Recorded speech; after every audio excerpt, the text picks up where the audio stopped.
3장 7절로 14절 말씀입니다. 누가복음 3장 7절로 14절 말씀. 우리 다 함께 찾으셔서 함께 읽으실 때 함께 읽으시겠습니다. 누가복음 3장 7절로 14절입니다.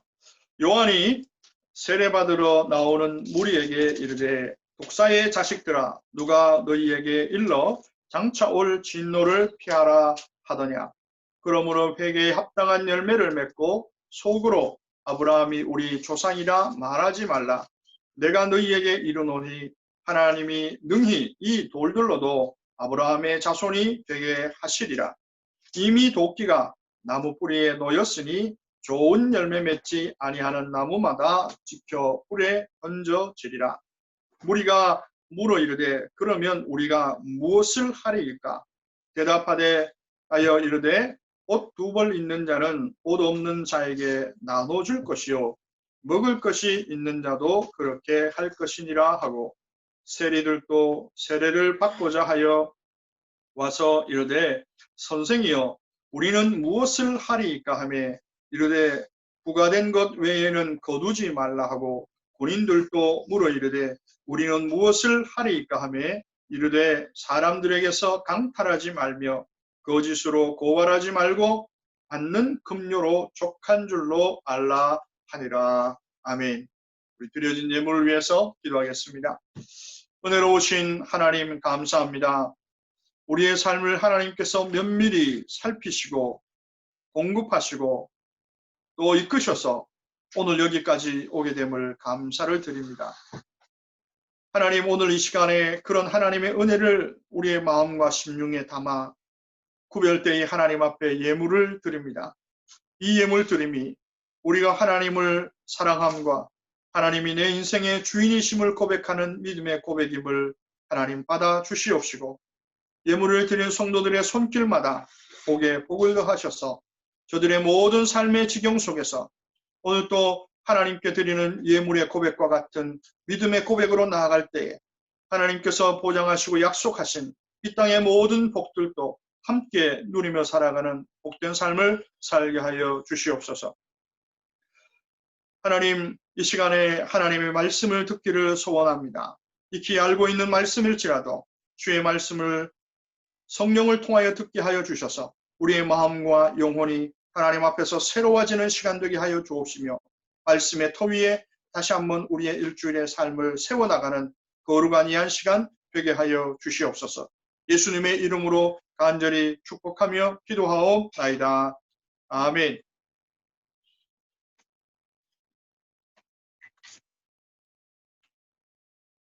오늘 말씀의 제목이 뭐죠?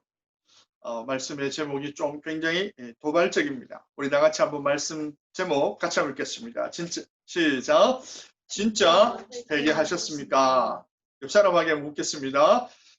진짜 회개하셨습니까? 예. 우리가 지난 한 주간 동안 로마서를 묵상하고 있습니다. 로마서에서는 우리에게 위대한 선언을 하죠. 하나님께로부터 저주와 심판 앞에 놓인 우리에게 구원의 은혜가 임했다라고 선포합니다. 그것도 율법을 다 지켜서 하나님의 말씀을 완벽하게 지켜서 받은 구원이 아니라 십자가에 달리신 예수 그리스도, 나의 죄를 위하여서 십자가에서 죽으신 예수 그리스도를 믿는 믿음으로 우리를 구원하셨다라고 하는 이 엄청난 정말 그야말로 천지가 개벽하는 하나님의 음성을 듣게 됩니다. 이 사실을 사실은 로마서 1장부터 7장까지 율법과 또 할례와 선민의식 또 양심이라고 하는 테마를 가지고 설명해 왔습니다. 의인은 율법의 행위가 아닌 예수 그리스도를 믿는 믿음으로 구원 얻는다. 우리 이신칭의 교리를 우리 지금까지 배워왔고 또 믿음을 많이 강조해 왔습니다. 그런데 오늘 우리가 한번 생각해 봐야 하는 것이 있습니다. 우리가 성경을 이해할 때 어려운 것 중에 하나는 하나님의 말씀을 전체적으로 보는 눈이 없을 때에 우리는 단편적인 어떤 성경의 한 부분만을 고집하고 또 강조할 때가 있습니다. 구원의 경우도 그렇습니다. 구원에 있어서 믿음은 매우 중요합니다. 그러나 구원 얻는 믿음이 되기 위해서는 회개라고 하는 전제 조건이 있어야 합니다. 구원은 믿음과 회개라고 하는 이 두 개의 전제 조건을 우리에게 필요로 합니다. 예수 그리스도의 복음을 들을 때에 우리에게 반드시 일어나는 것이 뭐냐 하면 바로 회개입니다. 회개 없는 믿음은 있을 수가 없습니다. 이것은 다른 누구의 의견이나 다른 누구의 어떤 주장이 아니라 구원의 주체이신 예수님께서 이렇게 선포하셨기 때문입니다. 예수님만 이렇게 말씀하신 것이 아니라 그 예수님의 말씀에 근거하여서 또 사도 바울도 사도행전 우리 20장에서 또 침례 요한도 그의 사역 초반에 분명히 회개와 믿음을 강조하고 있습니다. 특별히 예수님은 오늘 마가복음 1장 15절에 예수님의 공적인 사역을 시작하시면서 때가 찼고 하나님의 나라가 가까이 왔으니 회개하고 복음을 믿어라 그렇게 말씀합니다. 회개하고 복음을 믿어라. 예수님께서 6월절 맞이하여서 예루살렘 성에 입성하시죠. 거기에 모인 군중들을 학자들은 한 200만에서 250만 정도로 추정합니다. 그들의 대부분은 그날 종려나무 가지를 들고 예루살렘에 입성하시는 예수님을 맞이하면서 환호하면서 맞아드렸습니다. 호산나 다윗의 자손 예수여. 그러나 겨우 4일 뒤에 그 많은 사람들이 예수님과 등을 지게 됩니다. 예수님을 십자가에 죽이라고 소리 지릅니다. 그리고 예수님을 저주하며 나아갑니다. 예수님을 환영했던 그 수많은 군중들이 어떻게 4일 만에 그렇게 돌아설 수가 있었을까요?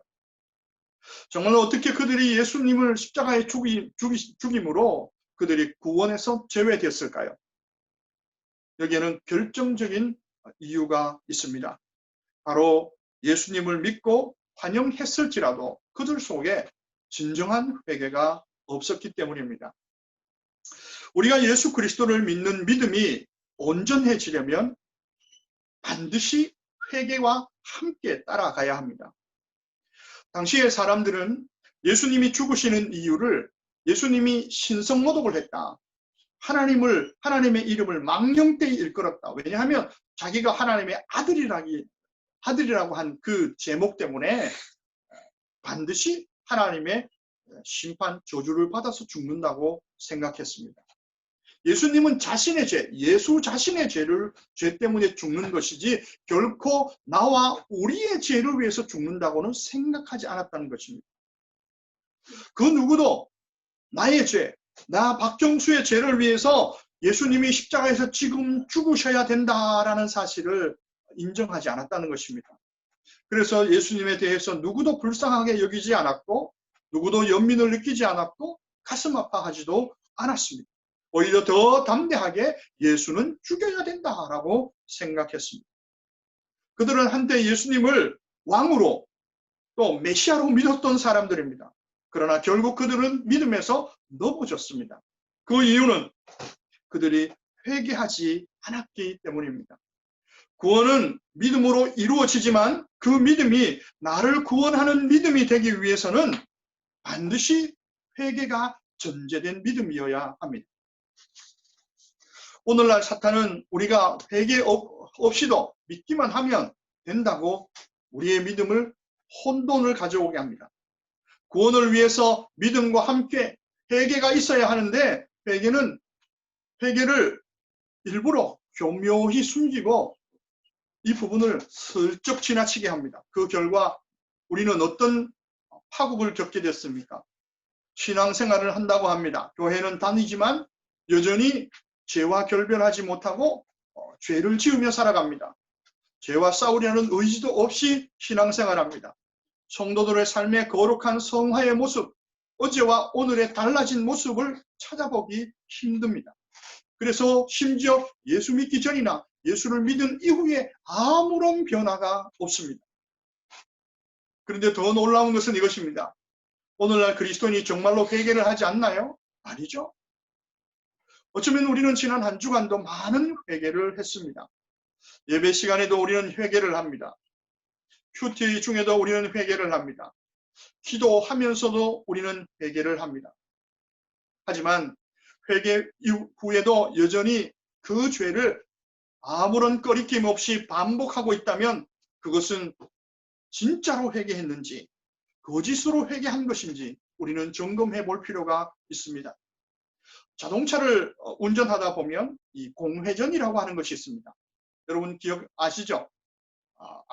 그냥 파킹 스포트에 이렇게 해놓고 그냥 악셀을 밟는 겁니다. 그러면 하는 소리가 납니다. 일명 이걸 이제 국가시라고 부릅니다. 그죠? 소리는 요란한데 움직이지 않는 상태입니다.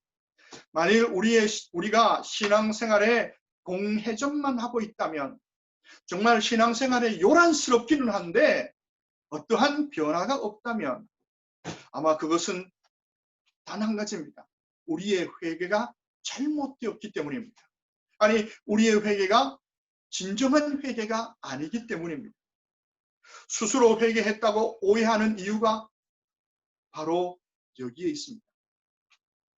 오늘 우리가 이렇게 회개에 대하여서 가벼이 여기고 또 이것을 진정한 회개에 대한 그러한 오해가 약화된 이유가 어디 있을까요? 첫 번째로는 우리의 오랜 신앙 경력 때문입니다. 회개에 대한 말씀을 많이 듣고 회개에 대하여서 내 스스로도 많이 말하고 또 회개한다고도 말하고 회개에 대해서 성경 지식을 참 많이 알고 있기 때문에 회개한 것인 것처럼 알고 있다는 것입니다. 심지어 우리는 눈물을 흘리며 회개를 결단하는 것도 사실은 회개가 아닙니다. 마음의 일시적인 감동을 받는 것, 눈물을 흘리는 것뿐입니다. 예를 들면 이런 것입니다. 만약에 우리가 시내에서 플랜더스 역에서 기차를 타고 나는 박스힐로 가기 위해서 이제 기차를 탔습니다. 그런데 리치몬드쯤 왔을 때에 가만히 보니까 이 기차가 박스힐로 가는 것이 아니라 반대편인 에핑으로 가는 기차였던 것입니다. 그러면 어떻게 해야 됩니까? 그냥 그 기차에 가만히 앉아 있으면서 이 기차는 결국은 박스힐로 갈 거야. 그렇게 확신하면서 그 자리에 우두커니 앉아 있다면 그 사람이야말로 정말 어리석은 사람이겠죠. 우리는 복음을 들을 때 우리 속에 어떤 일이 일어나냐면 내가 지금 타고 있는 이 열차가 종착역이 하나님의 심판의 자리고 지옥이라고 하는 사실을 깨닫는 것이 바로 복음을 듣는 순간입니다.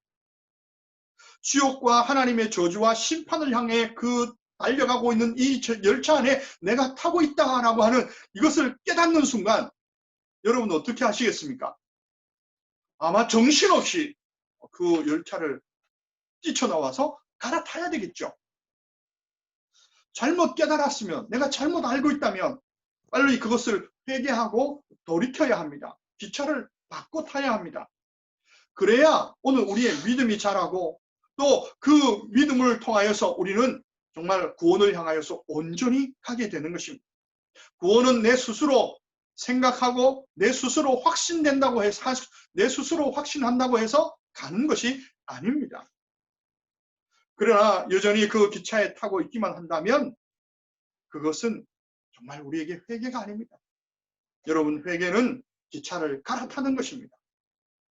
두 번째로 우리가 거짓 회개에 속는 이유는 내가 지금 내가 가지고 있는 죄가 정말로 심각하고 중대한 죄를 지었다고 생각하지 않기 때문입니다. 우리는 늘 우리의 도덕의 기준을 가지고 죄를 다루는 경향이 있습니다. 죄에 대한 우리의 기준과 하나님의 기준은 전혀 다릅니다. 우리는 겉으로 드러나야만 죄라고 합니다. 그러나 예수님은 마음으로 음욕을 품는 것 그 자체가 이미 가늠한 것이라고 말씀합니다. 무엇보다 하나님께서는 죄의 크기와 무게는 의미가 없습니다. 크기와 무게에 상관없이 죄는 모두 죄입니다. 죄는 하나님과 원수가 됩니다. 죄는 예수 그리스도가 십자가에서 죽어야 할 만큼 크든 작든 그 죄는 죄입니다. 오늘 예수님은 분명하게 이렇게 말씀합니다. 형제에게 노하는 자마다 하나님의 심판을 받는다. 형제에게 나가라 이 바보야 라고 하는 자는 공회에 끌려가가지고 모진 매를 맞게 된다는 것입니다. 미련한 놈이다, 어리석은 놈이라고 하는 자는 그는 어떻게 해요? 놀랍게도 지옥불에 들어간다고 예수님이 말씀하셨습니다. 이것이 죄에 대한 예수님의 기준이고 하나님의 기준입니다. 그러고 보면 우리는 하루에도 몇 번씩이고 지옥의 온탕과 냉탕을 왔다 갔다 하고 있습니다. 우리가 얼마나 심각한 상태인지 우리가 알아야 합니다. 실제로 누군가를 미워하는 마음을 품고 있게 되면 그 사람과 관계되는 모든 것들은 부정적으로 생각하고 부정적으로 보게 됩니다. 그 마음에 오래 품게 되면 관계가 끊기고 또 그 사람을 미워하는 것이 계속 오래되다 보면 어떻게 해요? 결국은 어떤 기회가 되고 어떤 분기점이 되면 행동으로 옮기게 되고 그 사람에게 상해를 입히게 됩니다. 때로는 목숨을 위협하기도 하게 되고 결국은 그 사람을 살해하는 경우도 생기게 됩니다. 이것을 보면 정말 오늘 우리는 이 죄가 얼마나 무서운지 우리를 알게 됩니다. 누군가를 미워한다는 것은 어떤 의미에서 우리는 그 사람을 죽이는 훈련을 계속 하고 있는 것입니다. 그만큼 죄는 심각한 것입니다. 그래서 나는 하나님 앞에서 회개할 것이 없다. 하나님 앞에서 나는 죄 지은 것이 없다라고 하는 사람만큼 그보다 더 흉악한 죄는 사실은 없는 것입니다. 그래서 죄는 얼마나 심각한지 우리가 알 때에 우리의 회개를 온전히 하게 되는 것입니다. 세 번째로 우리가 회개가 힘든 이유는 뭐냐 하면 이전에 눈물로 후회하며 죄를 고백한 것이 회개라고 생각하기 때문입니다. 회개를 하기 위해서는 분명히 이 과정이 필요합니다. 죄를 깨닫고 거기에 대해서 후회를 합니다. 가슴을 칩니다. 눈물을 흘립니다. 하지만 이것은 회개의 전부가 아니라 이것은 회개의 시작입니다. 어떤 분이 병에 걸렸다가 병원에 가서 이제 전도를 받았습니다. 그리고 전도를 받고 퇴원하면서 교회에 나가기 시작합니다. 이 사람은 그 기간 동안에 하나님 앞에 열심히 기도했습니다. 간절히 기도했습니다. 하나님 고쳐주시기만 하면 신앙생활 열심히 하겠습니다. 기도할 때마다 하나님 앞에 맹세하듯이 그렇게 기도합니다. 그래서 정말 이 사람이 병을 고침받고 퇴원하게 된 것입니다. 그런데 퇴원하자마자 얼마 시간이 되지 못해서 슬금슬금 옛 친구들과 다시 어울리기 시작합니다. 옛날의 생활 방식을 다시 돌아갑니다. 그리고 결국 교회를 떠납니다. 여러분, 사람은 누구나 갑자기 일어나는 엄청난 일이 오면 두려움을 느끼게 됩니다. 우리도 그렇죠. 갑자기 어떤 일이 생기면 어떤 마음이 먼저 듭니까? 이 또 하나님 앞에서 내가 뭐 잘못한 건 없나? 이런 두려운 생각이 우리를 엄습하게 됩니다. 이런 순간이 되면 모든 사람들은 하나님을 찾고 또 하나님께 무릎을 꿇을 수 있습니다. 그러나 하나님께 무릎을 꿇는다고 해서 이것이 진정한 회개는 아니라는 사실입니다. 다만 겁이 나서 두려워서 무엇인가 해야만 된다고 하는 그 필요성에 의해서 무릎을 꿇었을 뿐입니다. 진정한 회개는 그 순간의 마음이 그 순간에 사라지는 것이 아니라 그 마음과 그 태도를 계속해서 유지해 나가는 것입니다. 이것이 진정한 회개입니다.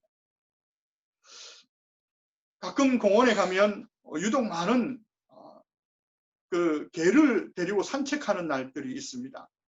저희도 가까이 여기 호수가 있어서 나가는데요. 어떤 날은 유독 그 가에 개똥들이 막 널려 있을 때가 있어요. 그날은 걸을 때마다 여간 신경 쓰이는 것이 아닙니다.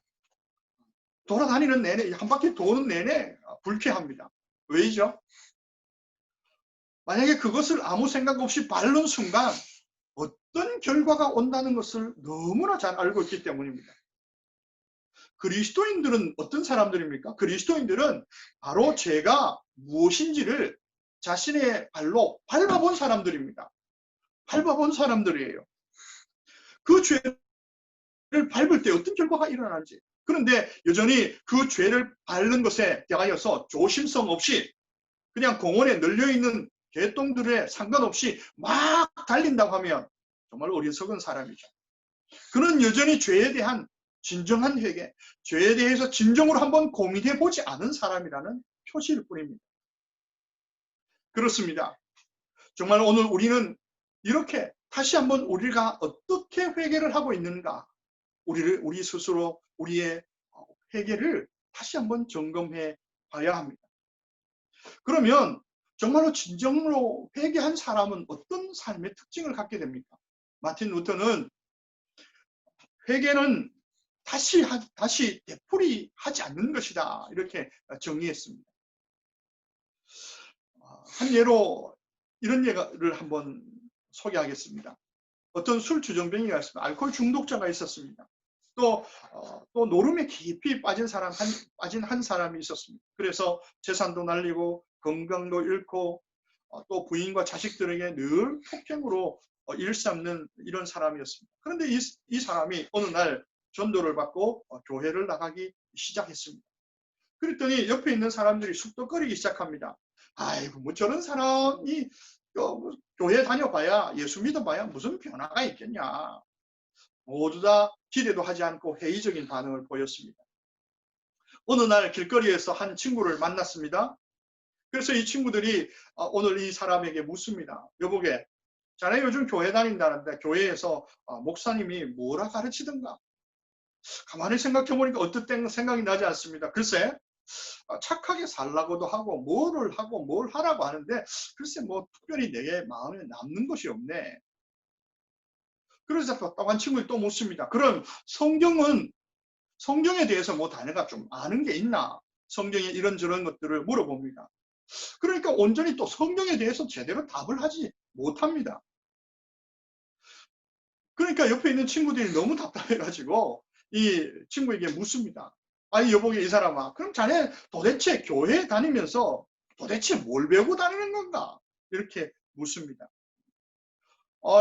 갑자기 이런 질문을 받으니 이 친구도 얼마나 당황스럽겠습니까? 그러나 이분이 전혀 당황치 않고 이렇게 대답합니다. 여보게, 내가 교회를 다니고 나서 성경에 대해서 어떻게 사는 것이 구체적인 어떤 교훈이나 이런 걸 잘 모르는데, 그런데 분명한 게 한 가지 있다네. 확실히 달라진 것이 하나 있어. 그것은 뭐냐 하면 내가 더 이상 술을 보면 옛날처럼 술을 먹고 싶은 생각이 안 들어. 옛날처럼 이 노름판에 이렇게 가고 싶은 그런 마음이 없어. 내가 옛날에는 퇴근을 하면 술자리가 어디 있을까? 거기에 대해서 굉장히 관심이 많았는데 요즘은 그렇지 않고 내가 빨리 집으로 돌아간다네. 그리고 집으로 돌아가면 옛날에는 나를 슬슬 피하던 아내와 또 자식들이 놀랍게도 나하고 같이 저녁을 먹으려고 기다리고 있다네. 여러분, 우리가 예수 믿으면서 신앙생활하면서 제일 곤란한 질문이 뭐죠? 여러분 뭐든가요? 아마 예수님을 언제 만나셨습니까? 또 예수님을 인격적으로 만나신 건 언제예요? 어떻게 만나셨어요? 이 질문할 때가 굉장히 곤란합니다. 그죠? 사실 이것은 굉장히 우리에게 중요한, 소중한 체험이고 아주 중요한 포인트지만, 그러나 이것을 말로 풀어내는 것은 상당히 어렵습니다. 그러나 예수님을 만난 사람, 정말 예수 그리스도를 구주로 영접한 사람은 분명히 그들의 삶 속에 달라진 것이 있습니다.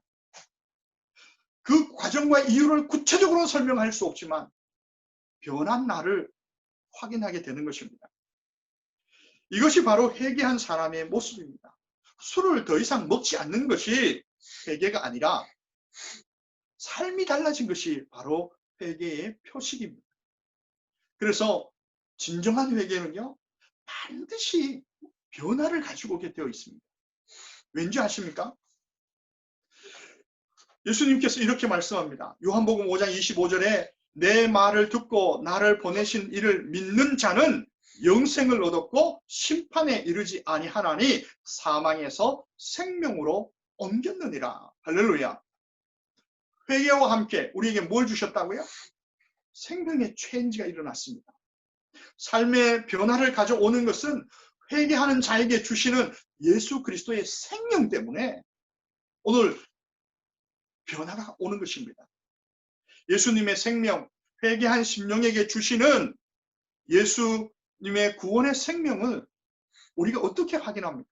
정말 내 속에 예수님의 생명이 있고 없고를 어떻게 확인하죠? 우리가 손에 들려있는 이 조그마한 이 씨앗, 이 씨앗은 언뜻 보기에, 눈으로 보기에는 이것이 죽은 씨앗인지 생명이 있는 씨앗인지 잘 구분이 안 갑니다. 그럴 때는 어떻게 하면 되죠? 네, 물에 띄어보면 되죠. 이때 씨앗이 썩은 씨앗은 어떻게 해요? 물에 이렇게 둥둥 뜨지만 씨앗이 아직 안 썩은 씨앗은 이렇게 밑으로 가라앉습니다. 또 하나 방법이 있습니다. 뭐죠?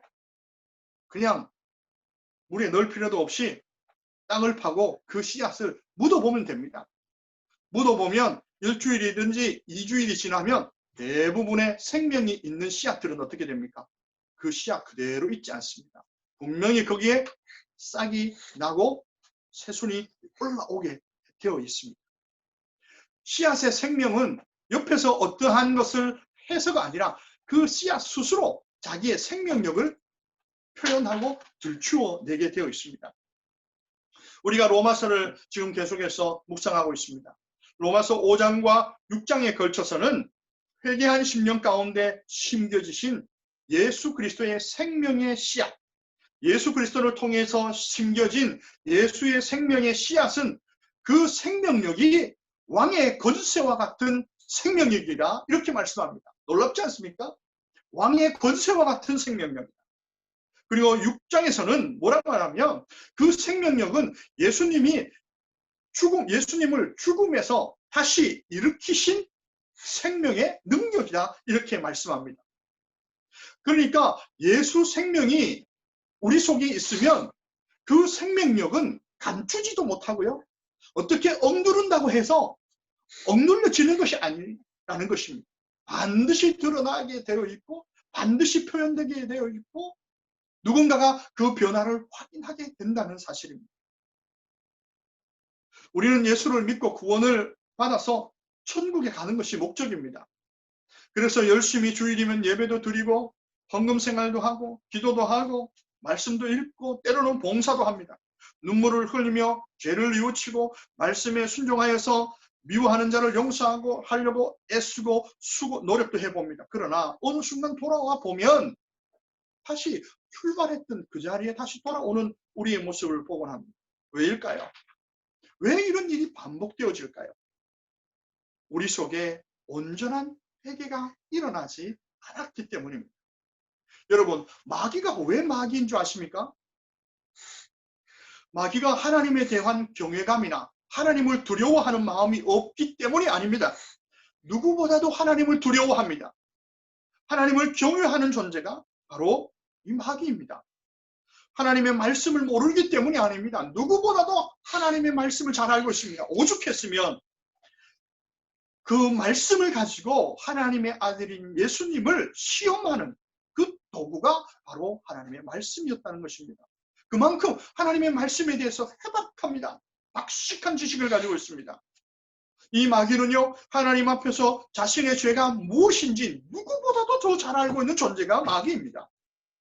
그래서 그들은 하나님 앞에 함부로 나갈 수 없습니다. 그래서 눈물 흘립니다. 가슴을 칩니다. 그럼에도 불구하고 그들은 마귀입니다. 왜입니까? 그들은 하나님을 알고 하나님을 두려워할 줄 알지만 그러나 그 하나님 앞에서 자기를 돌이키는 회개가 없습니다. 절대로 회개를 하지 않습니다. 그들이 회개하지 않기 때문에 어떻습니까? 지옥으로 가는 겁니다. 오늘 또 우리에게 어떻게 해요? 회개는 하지만 그 회개가 온전하지 않을 때 우리는 지옥에 가게 되는 것입니다. 정말 오늘 로마서 1장 32절은 바로 이 마귀와 같은 존재들, 정말 우리가 회개를 잃어버린 사람들을 오늘 성경은 이렇게 말씀하고 있는 것입니다. 그들이 이같이 같은 일을 행하는 자는 사형에 해당한다고 하나님께서 정하심을 알고도 자기들만 행할 뿐 아니라 또 그러한 일을 행하는 자들을 옳다 하느니라. 이것이 누구들입니까? 마귀에게 속한 사람들입니다. 회개를 잃어버린 사람들입니다. 온전한 회개에 미치지 못할 때에 오늘 우리 속에 이러한 일들이 일어나는 것입니다. 사랑하는 성도 여러분, 참된 회개는 정말 우리의 구원과 직결됩니다. 그러므로 참된 회개와 거짓된 회개를 분별하는 것은 영적인 생사를 결정하는 아주 중요한 문제입니다. 참된 회개 없이는 신앙의 진전도 없고 변화도 없고 또한 그 믿음을 지속해가는 능력도 없게 됩니다. 그래서 오늘 말씀에 침례 요한은 회개 없는 사람들을 향하여서 뭐라 합니까? 독사의 자식들이다 이렇게 말합니다. 아주 엄연한 표현이 리얼합니까? 회개가 없는 사람은 독사의 자식들이에요. 독사의 자식이란 말이 무슨 말입니까? 회개 없이 살아가는 사람들은 독을 품고 사는 사람들. 회개 없는 사람들에게 한번 물리면 죽어나가는 겁니다. 그만큼 이 회개가 중요하다는 사실입니다. 그래서 오늘 이 침례 요한은 오늘 그들을 향해서 뭐라 합니까? 회개에 합당한 열매를 맺고 속으로 아브라함이 우리의 조상이라 말하지 말아라. 내가 신앙생활을 얼마나 했고 교회에 어떤 직분을 가졌고 내가 모태신앙이고 이런 거 자랑하지 말라는 겁니다. 이런 거 자랑하지 말고 내가 할례를 받았고 내가 유대인이고 내가 율법을 가졌고 그거 자랑하지 말고 너의 회개에 합당한 열매가 있는지 없는지를 살펴보라는 것입니다. 그러자 주변에 있던 사람들이 하나 둘씩 모여서 침례 요한에게 묻습니다. 그러면 어떤 열매를 맺는 것이 진정한 회개에 합당한 열매를 맺는 것입니까? 사람들이 묻기 시작했습니다. 그러자 오늘 침례 요한이 오늘 10절부터 14절에 걸쳐서 대답하는 대답이 바로 그것입니다. 먹을 것과 입을 것을 넉넉히 소유한 사람들은 입을 것이 없는 사람들에게 나눠줘라. 옆에 있는 세례들이 또 묻습니다. 그럼 우리는 어떻게 살까요? 그러면 부과된 것 외에 함부로 세금을 너무 많이 매기지 말고 정직한 세금을 징수해라. 옆에 있던 또 군인들이 묻습니다. 그럼 우리는 어떻게 해야 됩니까? 사람들에게 강탈하지 말고 거짓말로 고발하지 말고 받는 너희들의 급료로 스스로 자족하는 마음을 가져라. 이렇게 말합니다. 여러분, 회개의 열매를 맺는 것은 결코 쉬운 것이 없습니다. 왜냐하면 침례 요한이 요구한 회개의 열매는요. 모두 다 어떻게 해요? 나를 포기해야 합니다. 나를 주장하지 말고 나를 죽여야 됩니다. 나를 포기하고 나를 나누는 것. 또 나를 포기하고 형제를 용서하고 품는 것입니다. 나를 포기하고 남의 허물을 덮어주는 것이 곧 정직이고 그것이 곧 회개의 열매를 맺는 것입니다. 회개한 심령은 어떻게 살아갑니까? 가난한 이웃과 콩 한 쪽도 나눠 먹는 것입니다. 정직하게 세금을 내는 것입니다. 남의 허물을 덮어주는 것입니다. 형제의 잘못을 용서해 주는 것입니다. 이것이 회개의 열매입니다. 우리가 어떻게 그런 회개의 열매를 맺게 되는가요? 오늘 리차드 백스터라는 목사님이 오늘 성도인 우리가 회개의 온전한 열매를 맺는 이런 삶을 사는 이유를 아주 잘 설명해 주셨습니다. 그래서 오늘 제가 그대로 옮겨놨습니다. 오늘 여러분 나눔지를 보시면 오늘 리차드 백스터 목사님의 그 글이 있습니다. 오늘 우리 다 함께 읽으면서 설교를 마치도록 하겠습니다. 같이 읽습니다. 회개한 사람은 깨달음, 의지, 결단, 슬픔, 소망, 사랑, 기쁨, 생각, 말, 인간관계 모두가 새로워집니다. 전에 시시덕거리며 어울렸던 죄를 이제는 밉살스럽고 혐오스럽게 여기며 영원한 멸망으로부터 도망치듯 죄에서 벗어나려고 안간힘을 씁니다.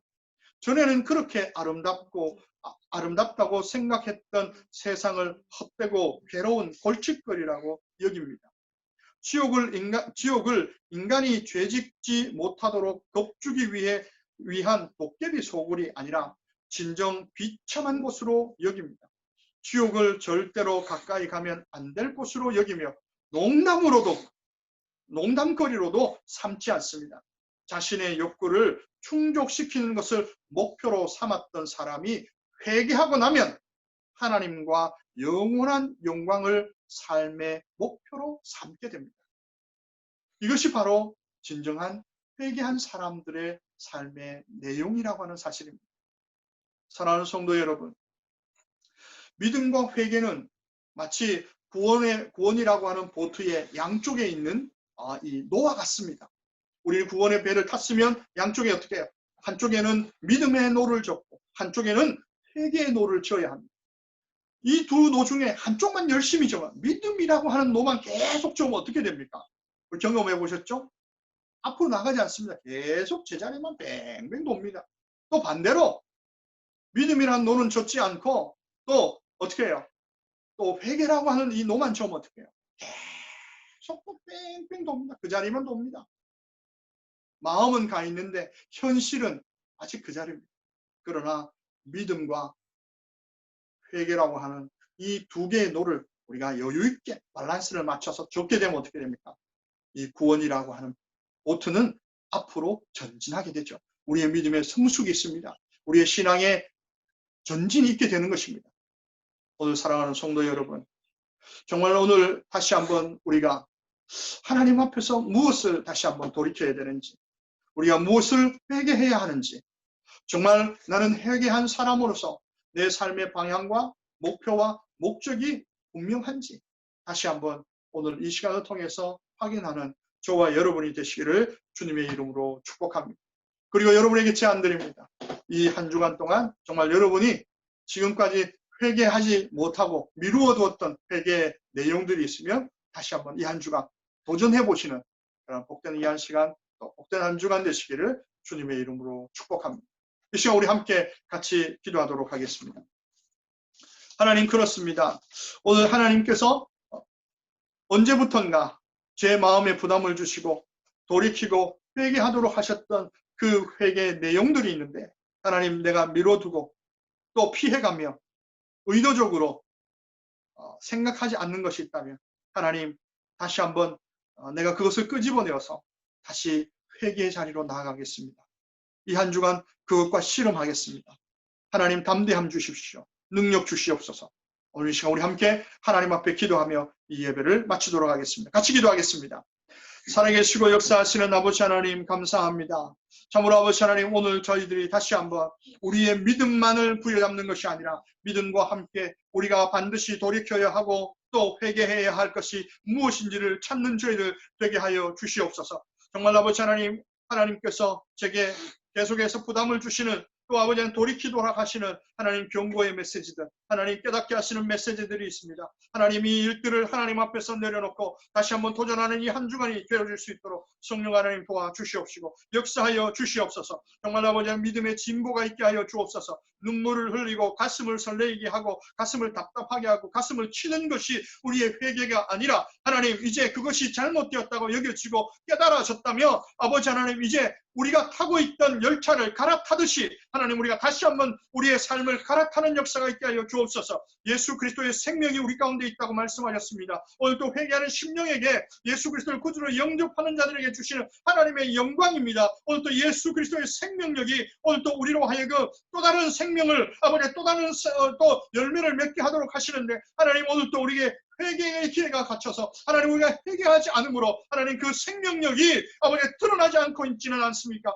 살아계시고 역사하시는 아버지 하나님, 오늘 또 우리 가운데 회개의 영을 허락하여 주옵소서. 회개의 은혜를 허락하여 주시옵소서. 정말 아버지 하나님과 우리 사이에 아버지 하나님, 정말 하나님은 부어주시기를 원하시고 하나님은 우리를 회복하기를 원하시는데, 아버지 하나님, 오늘도 이 하나님의 모든 영광 앞에, 하나님의 축복 앞에 누리지 못하는 이유가 하나님, 우리가 온전히 회개하지 못했기 때문임을 다시 한번 우리가 보게 됩니다. 정말 아버지, 오늘 요한이 말한 것처럼 정말 아버지, 회개하지 않는 심령은 독사의 자식들이라고 말씀했습니다. 정말 회개하지 않는 심령은 아버지, 누군가를 해하며 누군가를 무너뜨리며 누군가를 상하게 하는 인생으로 될 수밖에 없습니다. 아버지 하나님, 그것은 정말 우리 속에 있는 예수 그리스도의 생명과는 정반대의 역사입니다. 살아계신 아버지 하나님, 오늘 또 내 속에 정말 예수의 생명이 살아 역사할 만큼 아버지, 우리의 회개가 바람직한가, 우리는 온전히 회개했는가, 우리를 돌이켜 보게 하여 주시옵소서. 정말 우리 속에 정말 예수 믿기 전과 예수 믿은 이후에 우리의 분명한 변화, 아버지 하나님, 그 변화의 능력, 변화의 은혜, 변화의 영광들을 가지고 있는 즐거운 교회 모든 성도님들 될 수 있도록 하나님 인도하여 주시옵소서. 교회에 출석하는 성도가 아니라, 교회에 나오는 성도가 아니라, 하나님 정말로 예수 그리스도 안에서 진정으로 회개하고 거듭난 삶을 살아가는 아버지 즐거운 교회 모든 성도님들도 될 수 있도록 하나님 인도하여 주시옵소서. 아버지, 저들의 가정 속에 하나님의 예수 그리스도의 생명이 드러나게 하여 주옵시고, 저들의 일터에 예수 그리스도의 생명이 드러나는 역사 있게 하시며, 저들의 삶이 머무는 곳마다 예수 생명의 능력과 예수 생명의 능력과 은혜가 열려서 하나님 그것을 나눠주고 베풀고 높여주게 부족함이 없는 풍성한 삶을 살아가는 즐거운 교회 모든 성도님들의 삶 되게 하여 주시옵소서. 은혜로우신 아버지 하나님, 감사합니다. 오늘 또 우리에게 회개할 수 있는 기회를 주시고, 회개할 수 있는 시간을 주시고, 회개할 수 있는 순간을 주심을 감사합니다. 하나님, 오늘 이 저녁 시간, 또 오늘 이 시간에 하나님, 우리가 하나님 앞에 우리의 마음을 내어놓고 나아갈 때 우리 속에 아직도 하나님과 우리 사이에 결산하지 못한 하나님 회개의 부분이 있다면 생각나게 하시고 떠오르게 하셔서 그것과 씨름하는 새로운 한 주간의 삶이 되게 하여 주시옵소서. 정말로 아버지 하나님, 독사의 자식이 아니라 예수 그리스도의 하나님의 아들의 생명으로 오늘 남은 인생을 살아갈 수 있는 즐거운 교회 모든 성도님들 되게 하여 주시옵소서. 이제는 우리를 사랑하시는 하나님의 무한하신 사랑하심과 예수 그리스도의 한량없는 은혜와 성령 하나님의 역사하심과 교통하심이 이제는 진짜 회개하고 하나님 앞에 나아가 하나님의 거룩한 열매를 맺으며 살아가는 인생을 되기를 소원하는 즐거운 교회 모든 성도님들 위해 지금부터 영원토록 함께 하시기를 예수 그리스도의 이름으로 간절히 축원하옵나이다. 아멘.